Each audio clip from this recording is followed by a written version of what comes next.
I'm thrilled about this event because I've talked with Nevin and Rachel a few times about their workshopping work at the Federal Reserve Bank of Kansas City.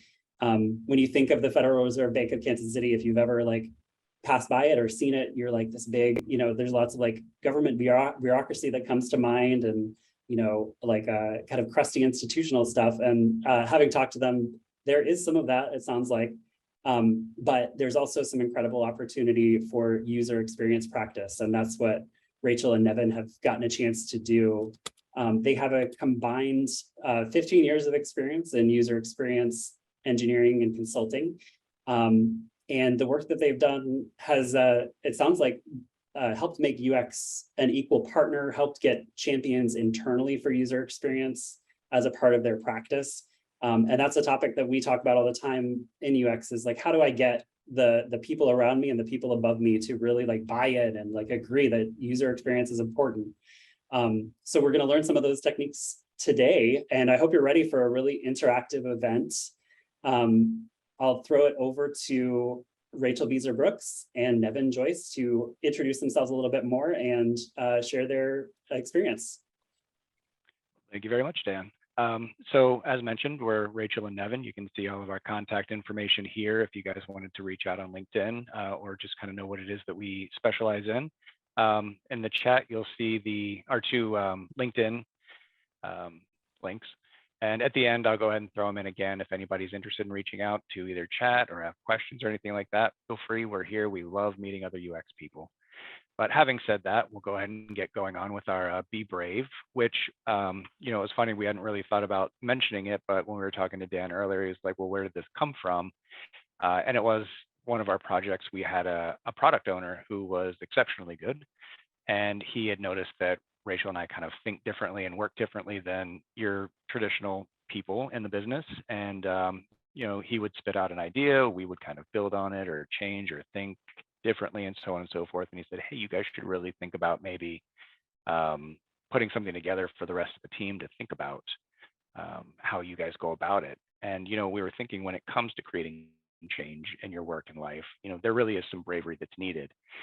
When you're going against the status quo, it really can be uncomfortable. And having these 7 mantras that we have prepared for you today, paired with our design thinking exercises, it can really help you innovate and create a positive impact. So it leads us to, why did we call this Brave? And it's because to do what we're suggesting in this workshop, which in short is really thinking differently than the business world thinks today, requires bravery. To look at your management chain and question the appeal to tradition is not to say, just because we've always done it this way doesn't mean it's right. It does take guts. So we're going to go over some ways to shift over the current way of doing business to a customer-focused, data-driven way of decision making. So to change how you work, how you think in general, is something that not everyone's willing to do. So really, thanks for being brave with us today. Now, what I want to do is have you look here, and you're going to see the 3 little pink icons. They're going to come back later. And it's the 3 different ways that we're going to be interacting with you in this workshop. So when you see the little dancing people in the corner, we're going to send you into a Zoom breakout room, so smaller groups can kind of practice what it is that we're doing. If you see the grid, it's going to be an easy retro link that we're going to go ahead and put into the chat. You can click that and we'll be able to do that together. And then lastly, if you see the little text thought boxes, it means that we're just going to either have the conversation here, or you can put it in the workshop chat, whatever it is to really kind of go in and do what we're doing. So we're really just going to try some new exercises with you today. Now, I want you to know we're going to read a scenario that we're going to use throughout the entire workshop. It's the same scenario over and over again. And then Rachel and I will be your tour guides through all of the different exercises. Now, whenever you see this, it's the focus cat. It just means that we're going to get ready to do the exercise. We need you to focus, and here we go. So pay attention to the exercises going forward. They're going to be based off this scenario that Rachel is showing you. And each one's going to kind of build on the one with it. So having said that, tomorrow we will welcome Gabe to the office. Gabe is our new team member that was hired in June. Gabe has chosen to mostly work from home, but he will be coming to the office a few times each month. Tomorrow, he will be meeting everyone face-to-face, working and eating lunch away from home for the first time. Now, what we want to do is think about what that means for him. So our first mantra is be adventurous. I will be open to new ideas and have a collaborative mindset. So our example is yes and. The first exercise invokes the adventurous spirit. It's designed to allow a thought to keep going and not be shut down. When a person says no, they are stopping innovation. They are impeding ideas from being generated, and it paralyzes us and prevents us from moving forward. With yes and, we don't let business as usual make us stale. Yes and encourages us to be bold and go the extra mile. We can take a small idea and turn it into a grand plan. So Nevin and I are going to give you an example on how a small statement can grow into something larger, and some tips for yes and. You need to know the who, what, and where, and that is where that Gabe scenario comes into play. Accept contributions of others, enter a collaborative process, and realize that the and helps move forward. So we're going to start, so we're going to go through an example. So tomorrow, Gabe is coming in for the first time. Yeah, that's right. We should probably call him tonight and let him know that we're really excited for him to join. See if he has any questions. Yes, and we should let him know that we're going to wait by the front door at 8:15 and walk through security together. Ooh, and we could go ahead and get his badge photo taken first thing. And what if we brought donuts and coffee to say welcome? Ooh, and maybe we invite the entire team to gather together so we can do lunch and he can get to know us. So now it's your turn. So you don't have to say yes and after every single one, but at least have it in your head. So we're going to create our breakouts. So you're going to split up into groups that Dan has created, and you're going to use the Gabe scenario. He's coming back to work. He's never been in the office. You know, think about how you might go through this process with the yes and. So I'm going to set a 5-minute timer. I really just went arbitrary with these groups. There's 3 groups. There's one that's cat fans, there's one that's dog fans, and there's one that's hamster fans. And you've been automatically assigned. So I'll go ahead and open up those rooms. Is that okay? Yep. And I'll start the timer. All right, everybody should be coming back in now. All right. So we want to hear about your room. So I guess there was a cat room. Do you remember who was in the cat room? How was it there? Sorry, I was in the cat room. They actually had some really neat things that the several times of us planning, we hadn't really thought about it. Actually, I think it was Max. Do you go by Max or Maxim? Max is fine, yeah. You had a pretty neat idea. You want to tell her what you were thinking? Well, just a kind of universal welcome packet that will highlight most important information, just kind of the highlights that may be a little bit generic, but gives first initial directions. And after we left the group, I thought about something else that I don't know how to implement it the best, but maybe even at the end, little like questionnaire, some that we can get information about. I forgot the person's name, Gabe. I think he mentioned. Then anyway, the new person that comes in, like, so we can get more information from the person, but we also provide our information as much as far as contacts and directions and things like that, and generic rules and guidelines for the office environment. Wow, that's really cool. Thank you. Yeah. Do you want to go around or do you want to move on, Nevin? Did anybody have any other yes and points that they kind of thought of that were kind of neat? And you guys, we're more of an informal kind of a workshop here, so feel free to just kind of join in. Okay, we can move forward and we'll let everybody get a little more comfortable. Okay. So the next one, be vulnerable. I will ask questions in a way they'll provide an honest answer, even if it isn't what I want to hear. So asking the right questions requires vulnerability.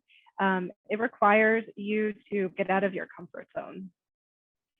So some common questions that we hear all the time, I'm going to list a couple of them, and maybe you can tell me in the chat or you can speak up on why you may not get an honest answer with this first question.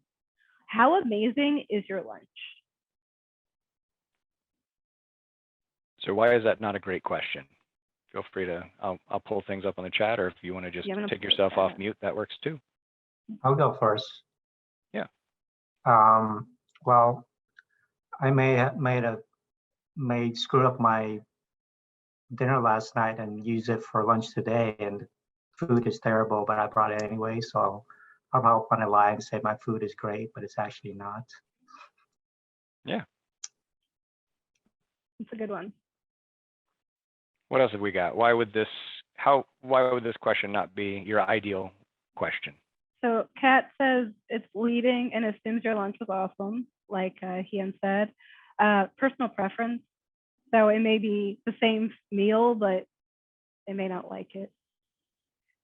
Yeah, these are really great. So like what it is they're leading. And they're also making assumptions like you all talked about. And people are naturally agreeable. So they may say that it is amazing, even if it's not. So it's leading the person to give a positive response. So the next question, why might this one not give you an honest answer? So was traffic as bad as it usually is? So while you're thinking, we got, Bill came in with one that we actually hadn't seen before about the lunch, which is, you're making assumptions as well. Like maybe the person couldn't eat lunch that day or something. So puts them in a weird situation. To save money or something, yeah. But as far as the traffic, does anybody want to come off mute and kind of tell us why this question might be problematic? It's already applying that traffic is bad, and the traffic might have not been terrible. So you want to agree with the other person, but that might be a lie. So yeah, traffic can depend on where you're coming from or how far away. That's right, Kat. Like it can change depending on what you're looking at. Yeah, because if you're in Kansas City or you're in DC, completely different. Yeah, it's there's no true baseline with these questions. So even if the speakers like disagree, they won't tell you more than like a yes, no. And so you're not really allowing a conversation with questions like this. And they're making a lot of assumptions as well, like you all talked about. So some tips when you're asking open-ended questions, some ways they can start. Yes, they're not open. So if you say why, if you start with why with your question, that could help. How, what, describe, tell me about, and what do you think about? So now it's your turn. So now that you've seen us, practice, so we could say, so instead of the lunch one, we could ask them, tell me about what you did this afternoon. The person could tell you whether or not they ate lunch or they didn't, or if it was good or not, or other things they did. So you can get a lot more information out of them if you ask an open-ended question like that. So you're going to have, we can just use the chat. So if you could give me some more examples of questions you could ask Gabe to learn more about how he's feeling or what's going on with him, and anything you'd want to know before he comes back to the office. Rachel, do you want to recap just quickly Gabe's scenario for folks who just joined? Yeah, so Nevin, do you have the scenario up? I do.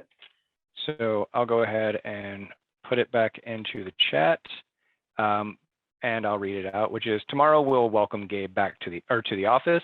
Gabe is our new team member that was hired in June. Gabe has chosen to mostly work from home, but will be coming to the office a few times each month. Tomorrow, he'll be meeting everyone face-to-face, working and eating lunch away from home for the first time. So let's think about what that means for him. So with this scenario in mind, let's have some good questions. What do you think? Anybody have one that they could throw out?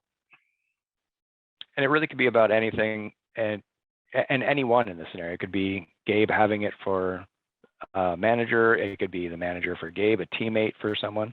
How's your day been going so far? That's Rachel. Tell me about the hardware or software you used at your previous job, and what did you like or dislike about those tools? Yeah. Yeah, these are both ideal because you're not telling them which way to go with it. You're not giving them an A or a B. You're not leading them.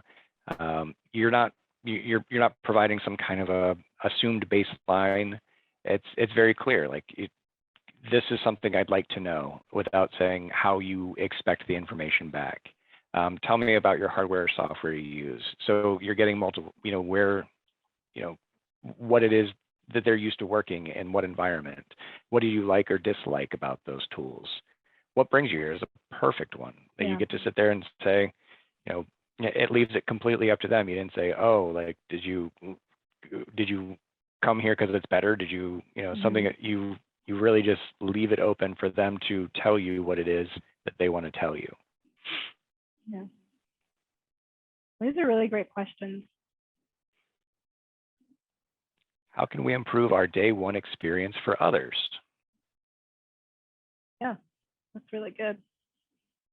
So we're going to move on to the next one.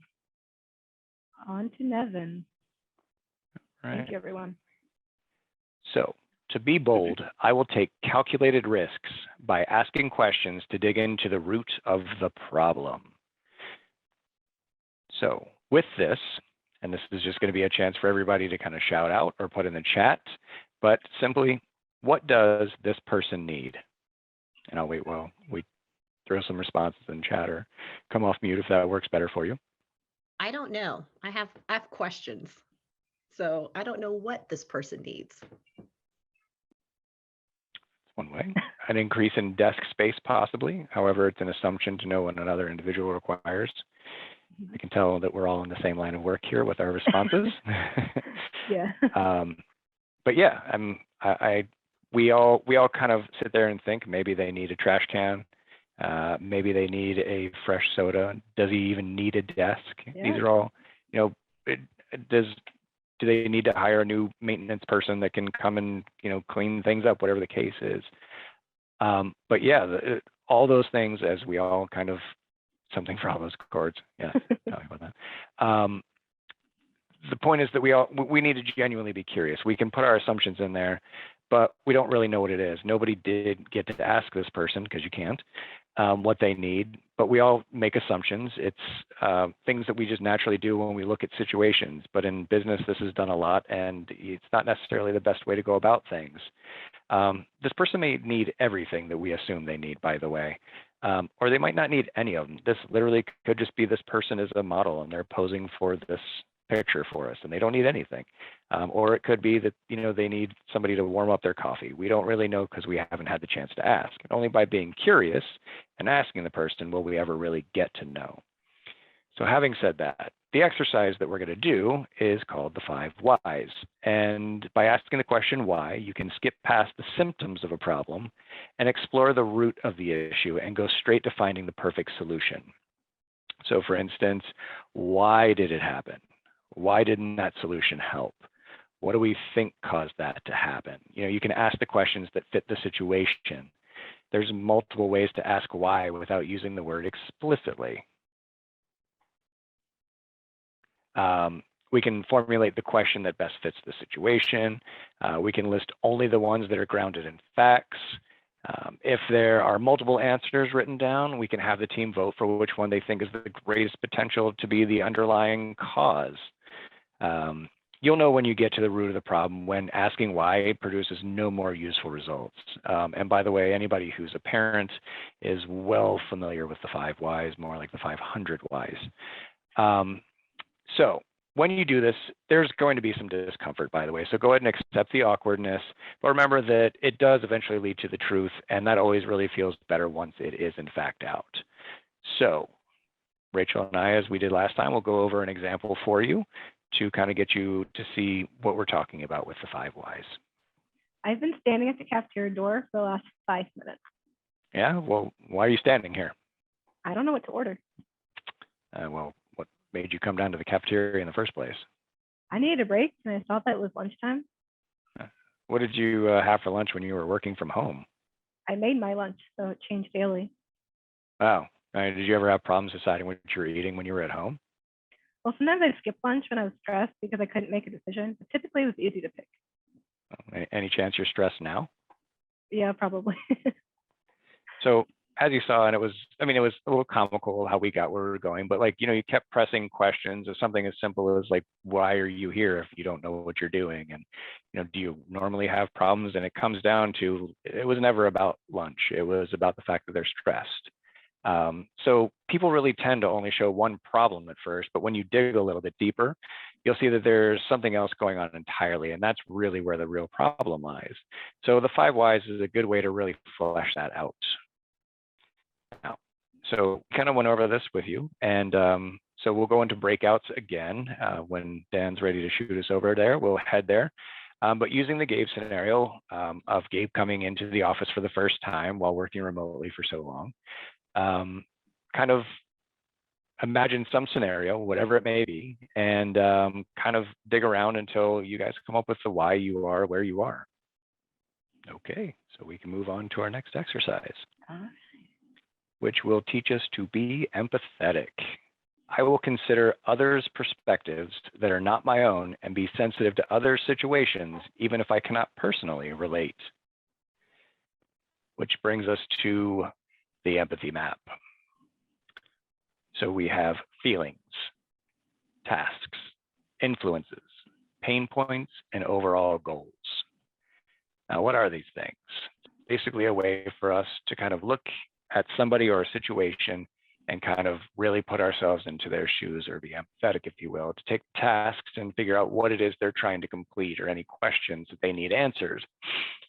For their influences, what people, place, things, etc., can influence the actions or the outcomes. The overall goal, which is pretty clear of just what is the ultimate goal, what are we trying to do or achieve. The pain points, what problems is one likely to encounter, or what will they definitely encounter, and how are they going to need, what are they going to need to overcome. The feelings, what is the user feeling about that experience? What really matters to them. These are all really the things that we're kind of trying to figure out, to put ourselves in somebody else's shoes. Now for this one, what we're going to do is we're going to put out an easy retro link in the chat. And I am trying to do that right now.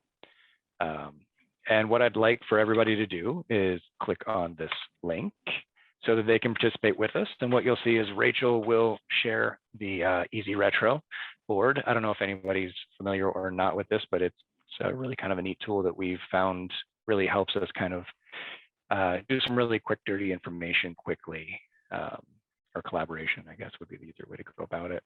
So to do this board, all you need to do is click that little plus on your page, and you can add a feeling, a task, an influence, a pain point, or an overall goal that you think might relay itself to our scenario, which I will go ahead one more time and put down because it's fun, involving Gabe coming into the office for the first time. So while we're thinking about Gabe and the scenario that we have in our chat, if anybody wants to include any feelings they think Gabe or anybody involved with Gabe might have, because it could be Gabe's family, it could be the manager that's going to be having Gabe come in for the first day, it could be a teammate that's also new, or a teammate that's been there for 30 years. You could think about the tasks that are involved or the influences. We started you off with a pain point, or somebody did, which is commuting. Commuting can be a problem, especially if you've been working from home for close to 3 years. So go ahead and take this opportunity to kind of throw some things in. Yeah. So one of the feelings, honestly, I don't even know who that would be involving, because it could be anybody that's feeling shy or overwhelmed. I know when new teammates come in, I honestly, that's my go-to feeling when I'm meeting somebody new. It's just kind of, pensive. Tasks, acclimating to the culture while in the office. Exactly. That's one of the biggest things you've got to do when you first come in is, you're coming into a culture that exists. While you obviously are going to change the culture by just being there, you also have to become a part of the culture. for feelings. You're going to have nerves. For whatever it's worth, they're there. You can't avoid them. Or being concerned about how to navigate the office. You're going to be, thinking about that. Remembering my on-site password. That has always been one for me. Trust me, I fully understand that task. Finding your working space. That's one of the things you got to come right in. And, if you're one of the offices that has changed where, nobody has an assigned space, or do you have an assigned space? You have to figure out what that is. What software access or requests do you need? If you are going to specialize in something or have special software, you're going to need that. And you're going to need to know how to get it. Back-to-back meetings. We are all well familiar with those. Yeah. Dress code. That's one of the ones that, doesn't get talked about enough. Are you coming in? Are you expected to wear a suit, or are you expected to wear a hoodie and jeans? Nobody knows. Excitement is a great feeling. And honestly, it's nice to see that people, would think about that. Your pain points, commuting, not knowing where things are located. You're coming into a cold location. You got to figure that out. Getting a new ID badge is a definite pain point. You're going to have to get in there. And one of the things you need to get in is an ID badge, and yet you don't have one. So how are you going to navigate that? Team members' names. I think you found my Achilles heel personally. Somebody knows me very well in here. Overall goals, feel visible as a team member. That's perfect. You want to feel valued right off the bat. You want to make it to all your meetings. You want to start off on the right foot. Create that positive first impression, just like the getting to all your meetings. You want to make sure that people see you as a quality, resource. Influences, meeting your boss. Your boss is going to be one. Wanting to meet your team face to face. That's another perfect one. I think you guys are really, really hitting this exactly where we want it to be.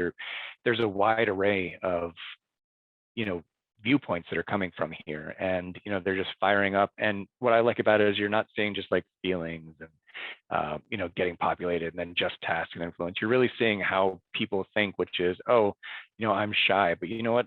It's not going to stop the fact that I'm going to have to remember people's names. And then, but I need software. But you know what? I want to be an equal on the team. Like, you see how by putting this all up there and let people just kind of go at it, they're really thinking about the entire situation from multiple viewpoints and multiple people, knowing where to go when you have questions.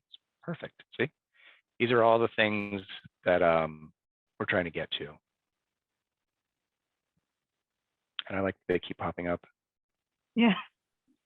But this is exactly what we wanted to see, which is just everybody kind of, you're really taking the entire situation and every person involved, and you're immersing yourself in them. So thank you. And we'll leave this up and you can keep adding things. You can come back to it later. By the way, the link is there. We won't be taking it down. So, but perfect. And we'll get back to our regularly scheduled show. I'm getting it back up. Thank you for your patience, everyone. I'm curious, has anybody tried Easy Retro before, by the way, in this group? I will now. Awesome. Glad. At least if you walk away, you got a new fun tool that you can play with. Yeah. All right, so that's that one. And now we'll move on to the next part. All right, be radical. I will consider possibilities from every angle. So we took being radical as the how might we concept that we found out. The D School posted some really good resources on that. And it talks about, by defining themes and insights that you all did in the empathy map, you've identified problem areas that pose challenges to the people you're designing for. Now try to reframe your insight statement that you created in your empathy map as how might we questions, and turn those challenges into opportunities for design. And so what the D School talks about is taking those statements and trying to put a twist on it. So thinking about how might we amp up the good? How might we focus on emotion? How might we take it to an extreme? How might we explore the opposite? How might we question an assumption? How might we create an analogy from an insight or experience? How might we focus in on an element? And so we took the commuting example that we had in the empathy map, and we created some how might we statements. How might we make commuting time a way to reconnect with friends? How might we help people love commuting to work? How might we make an I'm sorry you have to commute experience? How might we make a virtual team meeting in the car? How might we commute without a car? How might we make commuting like a dream? And how might we celebrate walking to the building? You know, with streamers everywhere. So now it's your turn. So in your breakout rooms, using the Easy Retro board where we had the empathy map, take a few of these. You don't have to do all of them. In the chat, Nevin, if you could paste in all of these how might we statements to amp up the good to focus in on the element. So that way people have that readily available. Mhm.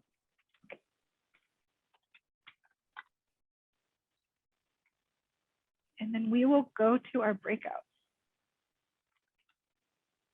And are we doing this about the commuting example or? No, we're is- not. So if you have your Easy Retro board up, you can take any of those. Oh, any So- of those, okay. Yeah, we're building on what we've done here. So we're thinking about Gabe and we're creating these how might we statements where we can then build upon this. Perfect. Okay, well, I'll go ahead and hit the breakout rooms and we'll see you on the other side. All right, thank you. All right. So our group, we had the dog group, and it was funny how sometimes it would like go to like the unethical side, so we like circle back like, I don't know about that one. And it was just really funny because we picked ID badge, and so that can go all sorts of ways. Well, what about what was the other one? Hamsters? So we chose how to remember people's names. And we thought of like some game ideas for it, some word association. You know, somebody had a competition to see who remembers the most names. So that was a really fun one. Yeah. Perfect. All right. Moving on. All right, so the next one we have is be experimental. So I will test out different ideas to see which one sticks and continue to iterate. So what that reminds me of is prototype. So, I mean, most of you who are in UX understand what a prototype is, but I'm going to explain it again. So a prototype is an early sample, model, or release of a product built to test a concept or process. It is generally used to evaluate a new design to enhance precision by system analysts and users. Creating a prototype is a step between formalization and evaluation of an idea. It's a way to test out your solution, and it could be paper, digital, rough, or even more formalized. So some tips that we got from the interaction design foundation are just start building. Don't spend too much time. Remember what you're testing for. And finally, build with the user in mind. So what we're going to do in breakouts again are do a prototype. So we're not looking for anything very detailed. I know it can sound a little intimidated, but what we're thinking about is like an example could be the schedule for the day, email the night before, maybe a phone call from the manager for what to expect.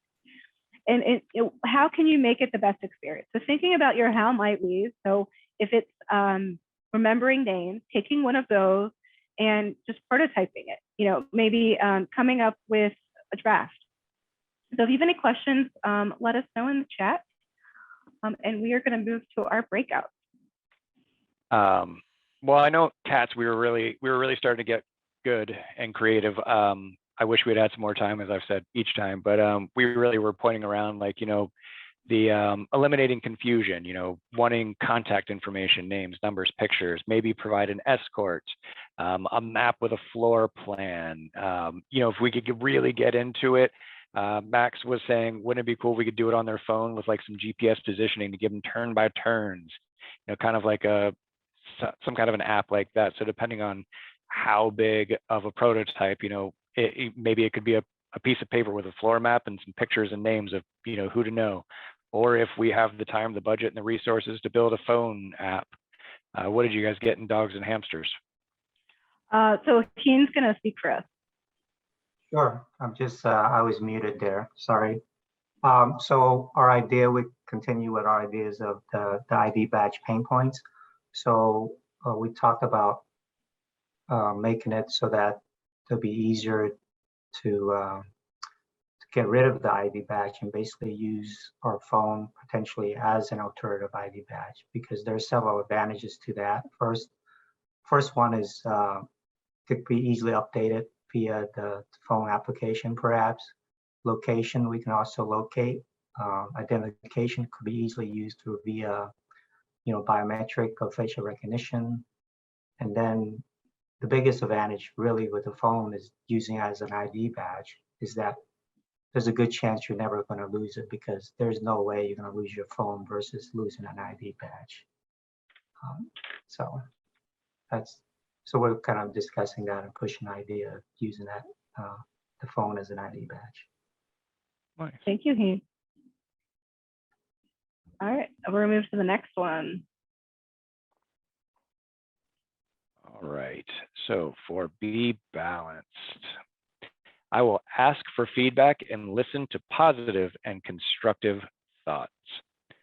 So for this one, the exercise is known as the 4 L's, and it's a retrospective method, which allows you to categorize thoughts in liked, learned, longed for, and lose. So it's about vulnerability and looking at every corner of the team and seeing the good and the bad. So what we're going to do is we're going to provide you with a link to the Easy Retro here, where we're going to run through these. So, if you go ahead and look in there, you'll see the link, and then Rachel will share it in just a moment. All right, now here's where we're going to take you off. We've been telling you to focus the entire time on Gabe, but in the true spirit of the 4 L's, which is being retrospective and introspective, if you will, we're going to ask you to execute these 4 L's on the workshop we've done today for Rachel and I. So what have you learned in this workshop? What have you liked about this workshop? What has this workshop lacked? And what do you long for as far as this workshop goes? And keep in mind, we can't see who's writing what, so you can feel free to be as honest as you want. And we really will take it as an opportunity to take the feedback and improve the workshop so that it works better for people in the future, just like we would expect if we were to do this 4 L's with a project or a scenario. So I guess the last would be, what you want us to lose. So they're kind of one and the same. Yeah. So there's, you can, what do we want to learn, get rid of? What did you like? And what was missing? Yeah, like any suggestions you have for us would be like the longed for. So with the actual scenario in UX, it gets tricky with having one that we can all relate to, as well as, not getting too much into personal company business, but definitely it is a little different when you can do one that's very specific to your company. I appreciate you all saying more time. That means we weren't too hard to deal with. The 4 L's being a new concept, I've run this with Rachel a couple times on some projects, and we found that while it took a minute to get it rolling, once in groups and people started participating, as you've seen here, you see 1 come in slowly, then 2, and 3, 4, 5, 6, 7, 8, 9, 10, and people get into it. It is a really cool exercise to get people flowing. I've even done it in spreadsheets, so you don't even have to have a tool. I've even done it in like community groups where we're having a tough time, and I'm like, let's just evaluate how this is going so we don't keep, hitting our heads together. So it can be used in a lot of ways, not just in the workplace. Pretty cool. Do you want to take some more, Rachel? So getting to practice the process related to example. That's good. All right, so I'm going to stop sharing. Is that good, or should we keep going? Yeah, and we're going to keep this open. The more feedback you all want to provide us, the more we would appreciate it. Like I said, we are trying to use this with different teams to kind of bring them into the UX mindset of not just, the top telling us how things are, of us saying, let's really start thinking about things in a more customer-centric way. So that'll be up there. You can take it, as well as you can use it as a link to kind of show people the 4 L's, or even just Easy Retro. Yeah, Right. we'll have a recording of the session, so that'll be the way you can access the slides again. So that brings us to, we've now completed 7 different exercises with 7 mantras and things of that nature.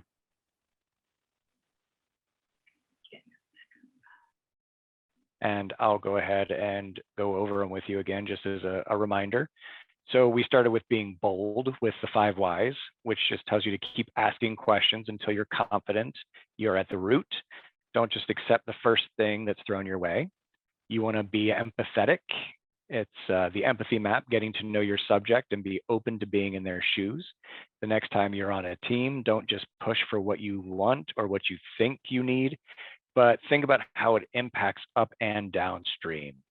You want to be balanced. This was the 4 L's that we just did. You put yourself out there, you get real feedback. You don't just accept what you've done wrong or only focus on what went perfectly. You get the entire story. Only with all the facts can a person truly get to know, and be better tomorrow. You want to be radical. How might we? Just like with the curious, don't accept the first idea. Instead, say what it could be, if not what was requested. How might we is about not having one person say, let's do X, but having an entire team come together for the best possible outcome. And then you want to be adventurous. That was the yes and exercise. Next time you're asked to do something, or you're asking someone else to do something, I challenge you not to say no, to not accept no, to just allow yourself to build upon one another until you get to a grand idea and then see how close you can get on executing that grand idea. You want to be vulnerable, asking the right questions. Remember, to be strong means being informed and unbiased. When you are talking to someone, remember every single word matters. Position your questions with intent. Don't just drive to get confirmation of your own opinions. And then finally, be experimental. Prototype. This allows you to test yourself and your plan early with lower bar to entry. Much like the pillar of Agile, you can fail fast and cheap so you can learn valuable lessons early, saving valuable money and time. So Dan is going to share these links. How did you want to share those, Dan? I'll share them in an email to everyone who's here with the video after this event. Yeah, so every one that we talked about had some sort of source that we used or some inspiration that we got. So Amy Poehler's Yes Please book talked a lot about yes and. That was the first time I learned about that concept. And it comes from the rules of improvisation. And then the really cool video, Ted Lasso, if you haven't watched it, I know the Kansas City people probably have. Being Curious, it's a really good one. And yeah, so a little bit more about, you can read up about these techniques. Now we're at questions. So I'm going to stop sharing. I have a question. Sure. I'm just curious where team sprint would fall in this in one of this process, if it would. Thank you. Like where would it fall in Agile? In in what steps it would be close to, if where it's recommended to do the team sprints and generating ideas? I would say it's that So a lot of these would come in before you get into your delivery, because by the time you've gotten to delivery, the whole, you've got your solution and what you're going to do. You're going to say, we're going to achieve these things in this sprint. And at that point, you can still do these things if you haven't done them. It's never too late to do them, number one. But these are the things you want to lead up to getting to your solution. You want to really define the right problem, and these help you define the right problem. As we mentioned, if you're sitting there and somebody just goes, I know what my customer wants, it's this, and they never bothered to ask the customer or sit with the customer or actually use their product, it doesn't get them where they need to be. So a lot of this, the earlier you can do these exercises, the better they become. The later you do them, it's never too late to, to turn the ship if you need to, but the sooner you do them, the better. So if you're in PI planning, It's not too late, but you would hope that some of these would have already been executed at that time. Yeah. What are your thoughts on that, Rachel? Yeah, I mean, even the open-ended questions you can use anytime when you conduct a usability test. It's teaching you not to ask these yes/no questions with the test and try to get real feedback. Yeah, I mean, there's definitely, as she said, with that, Rachel's been in the room when I've done some tests, and she'll see me where I stutter because I'm like, and you don't say that word, because if I say that word, I'm leading them. So these things, you can use them at any time, and honestly, we use them frequently just because it constantly lets you ask the customer more, and you tell them less, I guess, is really what the answer. Yeah, I mean, and when a new feature is being added, you can kind of halt them a little bit and find out if they have done these processes, they have thought it through, and try to get yourself to see the table. I know it's difficult, but it's important if you can. Calvin, you have a hand up? Yeah, hey, response to that, and maybe a question for the group.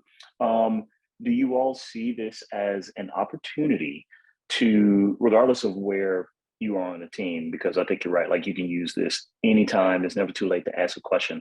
You know, in the perfect scenario, you do this way up front, you know, near the conception phase or something like that, where you can get this work done. But I guess to prove that we could use this elsewhere, do people on the call feel like you can use it in other times, right? Even if your stakeholders are saying, well, we already know what the user wants, right? And could you then use some of these tricks that we're using here, not just on the end user, but also on our stakeholders to validate what they may already know? And so that way it's like you're not disagreeing with them. It's the classic, okay, yes, and based upon the 5 whys or whatever tactic you want to try, you can, you know, validate what they're thinking or invalidate it, depending on what the scenario is, and then also kind of bring them into the process as a result, right? So you're not necessarily selling it, you're just doing it with them, and then they'll go, ah. So just curious if other people on the team have seen that in practice or think they could, you know, try that in their respective areas. Yeah, I think bringing people along is really important. That's what helped us sell some of this process with our product owners, was bringing them along, inviting everyone to interviews and tests just to sit in and listen, to know, you know, like, oh, my hypothesis, the stakeholders, like, it's not 100% right, but, you know, some of it was grounded there and they can learn. I think it's hard because the stakeholders, a lot of times they're subject matter experts and they have to step away from that a little bit and get to know the user. So I think these tactics can definitely help. I was laughing at that because the number of times we've had to engage in that, and my career is funny because as we mentioned, it's really a changing the way people think. And as you said, if you can get people to participate in things like this, it's amazing how quickly they go from I am 100% positive to, well, maybe we could do things a little bit differently over here or over there and things like that. And it really is like, it's never too late to kind of bring them in. I mean, we've had a lot of data that said maybe this thing that we're doing is not the correct thing to do, but we've been told this is the direction we're going, and so we keep going with it. But then we bring people in, stakeholders into user tests or this, that, or the other, just basic interviews, honestly, and we kind of ask the right questions without any kind of a leading or anything like that, and we let the user kind of go in and do all of the dirty work for us. We never have to say a word. And you can never say enough when it's the customer that's directly telling you what it is that they think, they want, they feel, et cetera. And especially when you bring them in 10 interviews and you're getting the same 10 feedbacks. So all these things, like they're really cool tools that you can use at any point in time with any number of people, customer, stakeholder, teammate, manager, you know, anybody. And really, because it's not you telling somebody something as much as you're opening the doors for everybody's voice to be heard so that the right thing can come out in the end.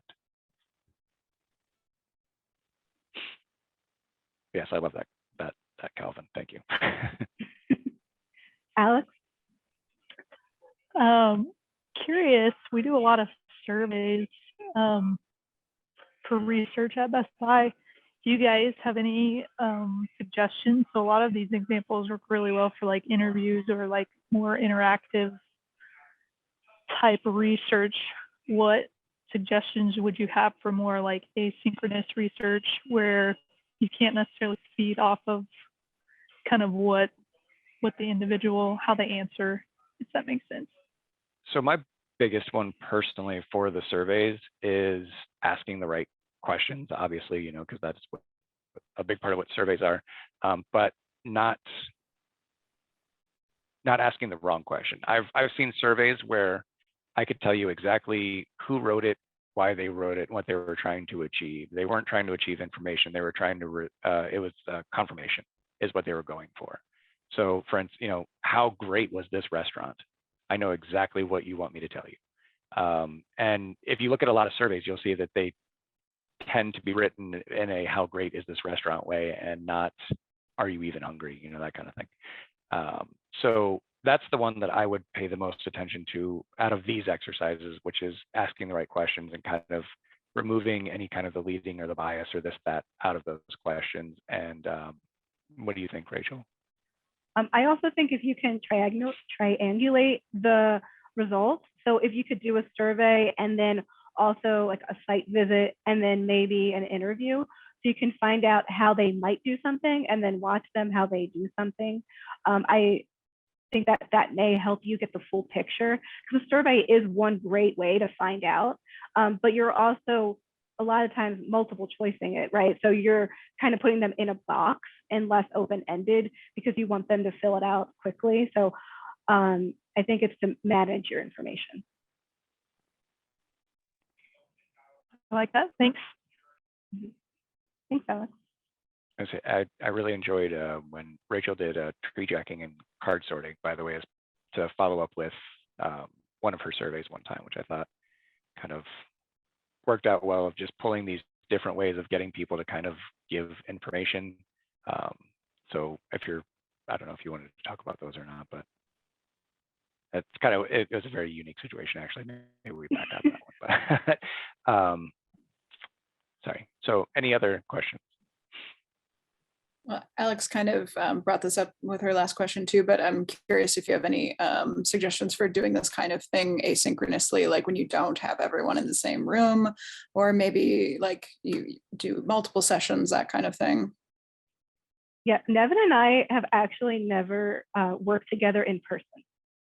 So I don't know if you know that, but we're in different parts of the country and we sometimes work the same hours, but I think, you know, trying to schedule when everyone could be there, but then offering the recordings so people can watch. I think that's very helpful if you can share them, or a lot of times we end up doing a deck where we put quotes of like what we've learned and the highlights so that we can then share it with others.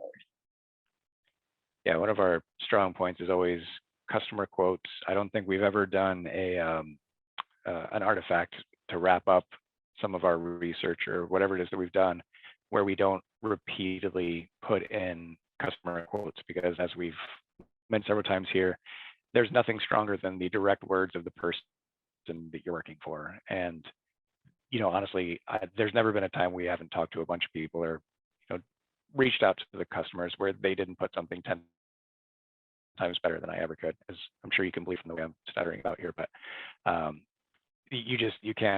you can never deny when your customer is telling you something in their own words and you say, here it is, it's not us, we're not telling you this, they're telling you this. I think, Calvin, did you have your hand back up? No, that was a hand clap celebration. Oh, gotcha. Yeah, we've been working together for 2.5 years, and I think we're gonna meet in person next month. One more month. So pretty excited. So the Gabe scenario is actually something you'll have to deal with when you meet up in person. Yep. I have no idea where she even sits in the building, but we'll figure it out. And are you hungry? Are you hungry or are you just nervous? That's the question. I'm a nervous eater, so it works both ways. I know. All right. Anybody have any other questions? By the way, I'll include both of our LinkedIn. If anybody wanted to connect with us to have questions, feedback they wanted to go in, you're more than welcome to reach out to us there, connect with us. I know we always enjoy networking with other UX professionals. So that's Thank there you for all. We really appreciate the audience. I mean, that's what makes this work, is the audience participation. So thank you so much. Thank you, everybody. Well, thank you, Rachel and Nevin. And Great this job. has just been so good. Just a round of applause, virtual or silent or reaction wise. Really enjoyed this. I'm excited to have the YouTube up, and I hope people get a chance to like try these techniques out on their own and in their workplace and put them into practice, because this is just something that you have to do to really get good at it. And yeah, thanks for walking us through this. This was so great. I'll put another plug out for joining up with UXPA Kansas City. We don't have an August event planned just yet. But if you would like to participate and hang out and join the group, in the meantime, we do have a virtual community on Slack that's about 130 strong. People from all different career backgrounds at all different stages of UX. So we'd love to have you join us. I just put a link in the chat to that, where you can also sign up to join our email list if you haven't already, and find us on LinkedIn. But this has been so great. I hope everybody enjoyed tonight, and hope to see you all again soon. Thank you very much. Have a Thank good you, night. guys. Thanks, Dan. Thanks, you all. Thank you. Good job. Nevin. Thank you very much. Have a good night. You guys did great.